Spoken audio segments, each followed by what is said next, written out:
Now let's work on the back page of the practice test for angles. We're going to start with question 7 here. Question 7 says, what is the measure of x? So we're actually looking for x this time. We're not looking for the total distance. We're looking for whatever x is. So we've got two triangles. And the angle similarity says if two angles and two triangles are the same, then the triangles are the same. This little mark right here, this indicates parallel lines. It indicates these two lines are parallel. So that means whatever this angle is, and I'm just going to call it a right angle for right now. It looks it, but it doesn't really matter. Whatever this angle is, it's the same in both because we have one line cutting it to both angles. So these two angles are the same. Now both triangles actually share this angle. So this angle here is the same in both. So between the two triangles, they share one angle, they share two angles. So if they share two angles, then the third angle is the same, and we can use similarity. Now that means that we can set this up as a proportion. So what we want to do is a proportion. So we got the big triangle, and we're going to set it up as a fraction because that's actually the easiest way to do this. So I've got 10 over 6 plus x. Remember, it's not just x because the 10 here is this whole triangle. So 6 plus x equals, and I'm going to keep the same. So the 10 is on the parallel line, the 4 is on the parallel line. 4 over 4 has a lower line of 6. Now, at this point, I cross multiply. So 10 times 6 is 60 equals 6x plus 4. Or 6x times 4. And that's actually 4 times 6 plus x. So we have to distribute. So I've got here, and I'm going to move over a little right here. 60 equals 4 times 6 is 24 plus 4 times x, which is 4x. Doing my math, I'm going to move the 24 over, and the way I do that is I add the opposite, which is negative 24, to both sides. So this goes away. This ends up being 36 equals 4x. Divide both sides by 4. That's the coefficient. 36 divided by 4 is 9. So 9 equals x. So x is 9. And that's what it asked. X equals 9. It didn't make us figure out what that was at all. All right, let's look at the next two. Number 8 says, are the triangles below similar? Angle similarity says, if two angles are the same, the triangles are similar. So what I've got here is I've got some fairly complex triangles, and they've all got equations. Now, to decide, are they similar, I'm going to have to figure out, I can see this angle's the same in both. If I can make one other angle match, life's golden. But this is a two-step process. So, and I'm actually going to use the bottom of the page here. I'm going to put this up right at the top. And I'm going to use the bottom of the page here to solve some of my problem.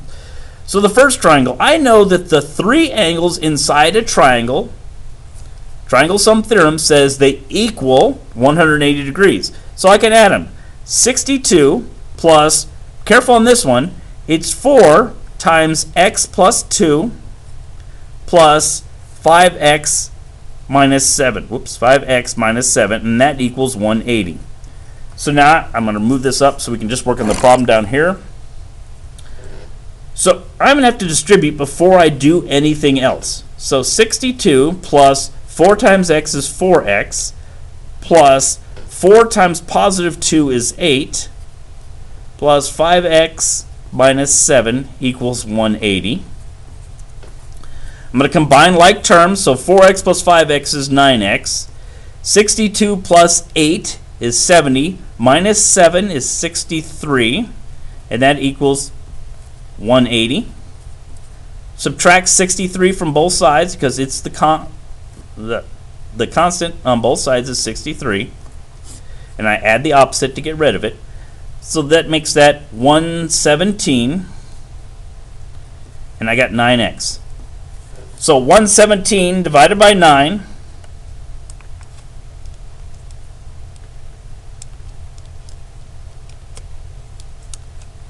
equals 13. So I know that x equals 13. So I'm going to go back up to my problem here. and I know that x equals 13. So I'm going to add stuff. 62 stays the same. So if I replace this as 4 times 13 plus 2, and I'm actually going to do that in the calculator just because it's just easier. So 4, remember, do your parentheses, 13 plus 2, and hit enter. And that gives me 60, so this angle is 60.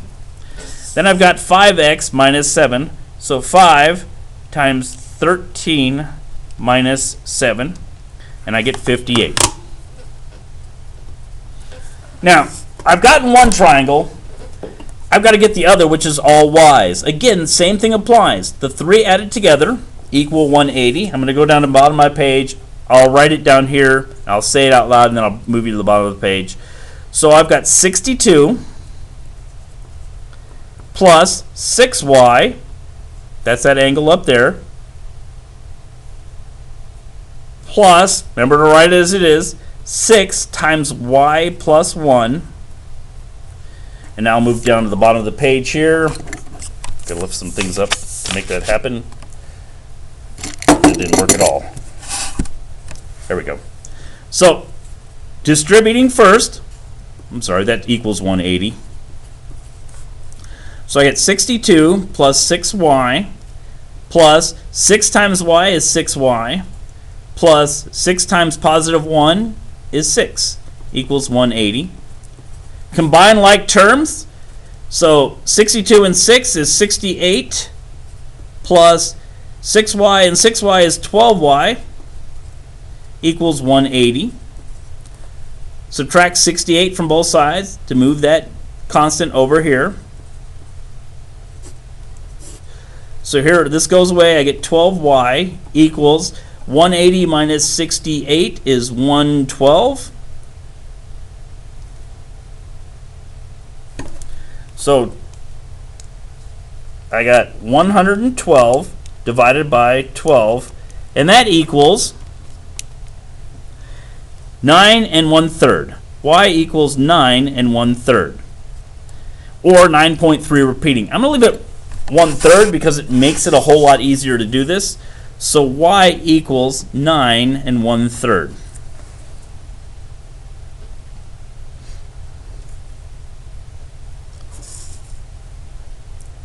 Sorry, slow down here. So 62, I only have to find one angle to match. So I'm going to do 6y because that one's a lot more complicated. So 6 times 9 1/3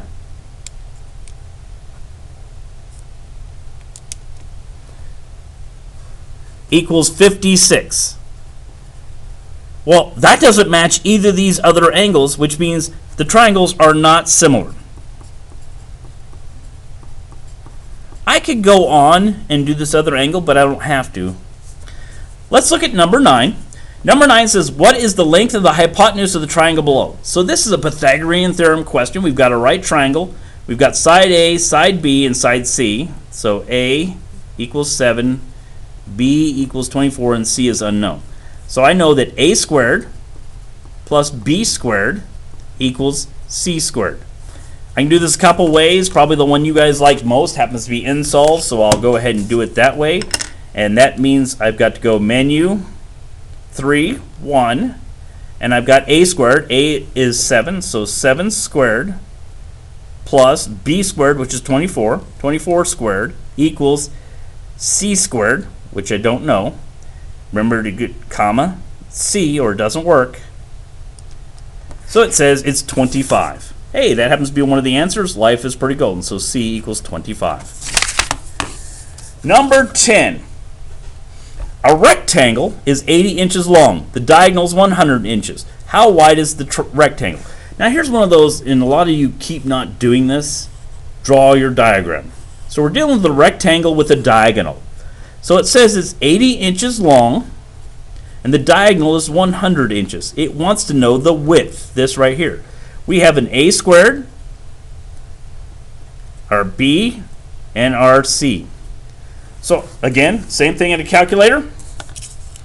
I'm going to put in there that I'm going to go menu 3, 1.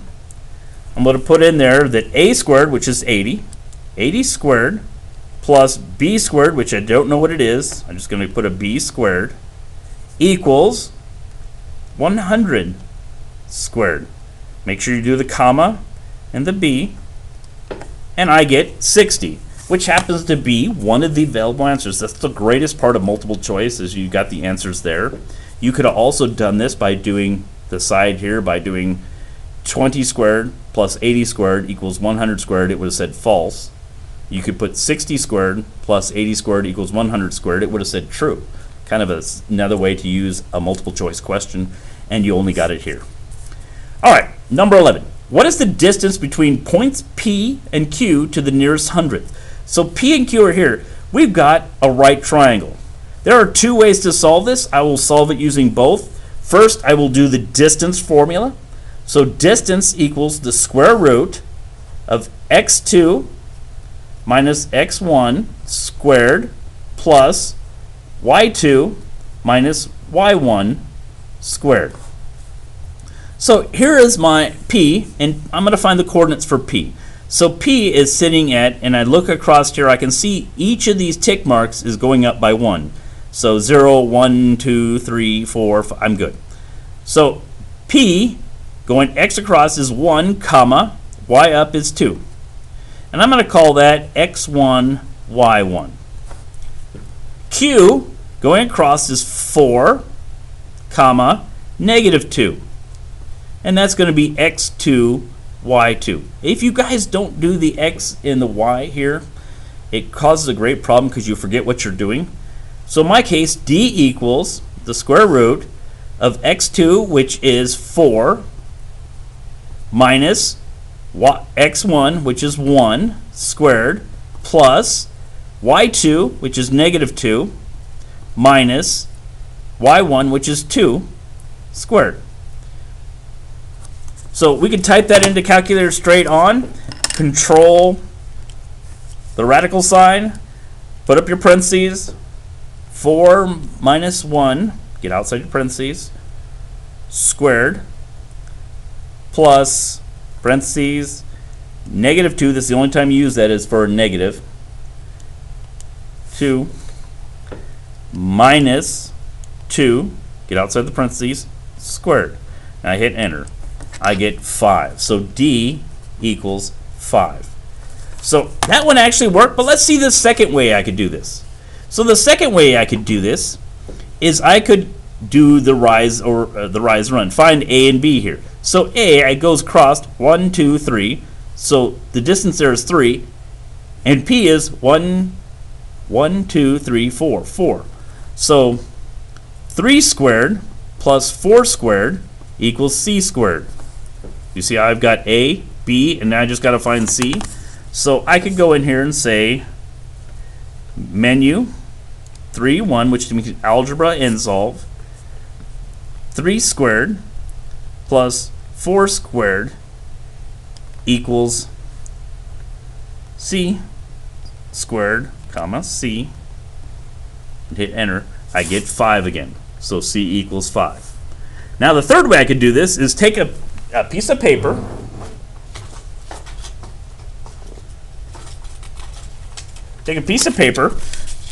and make some tick marks. I make me a little ruler here. So there's 1 tick mark, 2 tick mark, 3 tick mark, 4, 5, 6. And I can lay it on my thing. Now here's the problem with this. This one says 1, 2, 3. It says it's 6. This is not a good proportional diagram because I made it.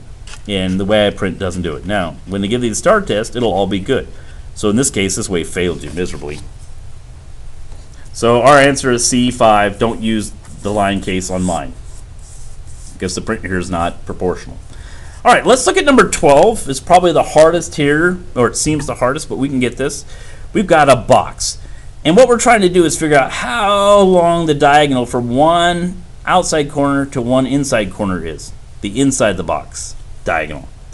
So in the figure above, length equals 15, width equals 4 centimeters, and height equals 3 centimeters. What's the length of diagonal R of the box? So this is a two-part question. Let's put in what we know.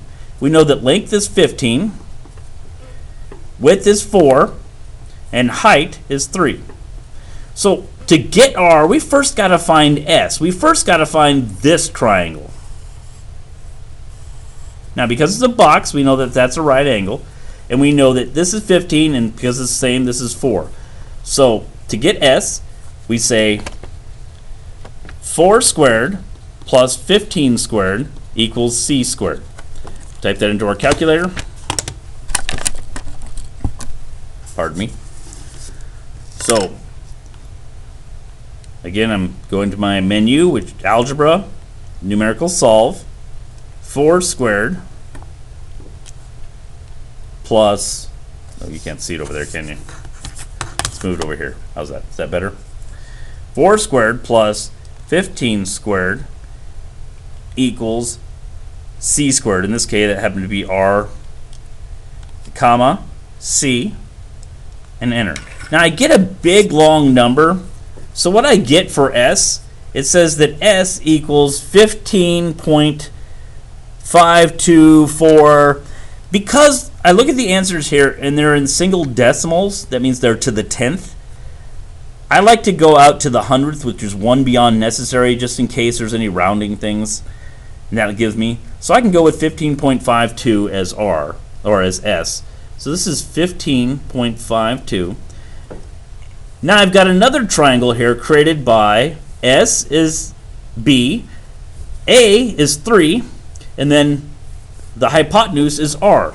So again, same thing, A squared, so 3 squared, plus B squared, which is that S we just found, 15.52 squared equals C squared, which is our R.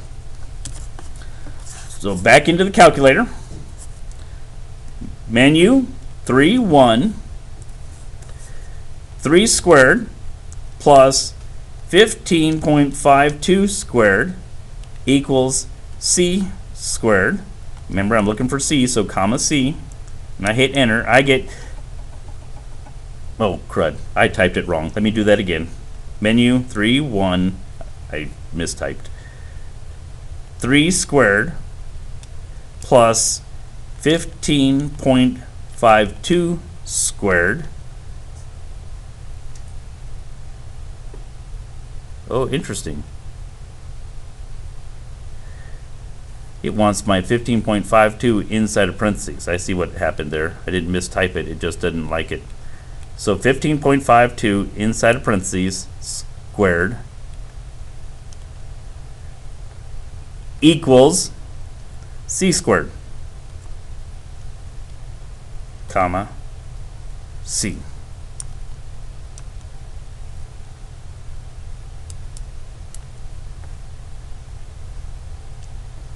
I'm having real problems with my thing here.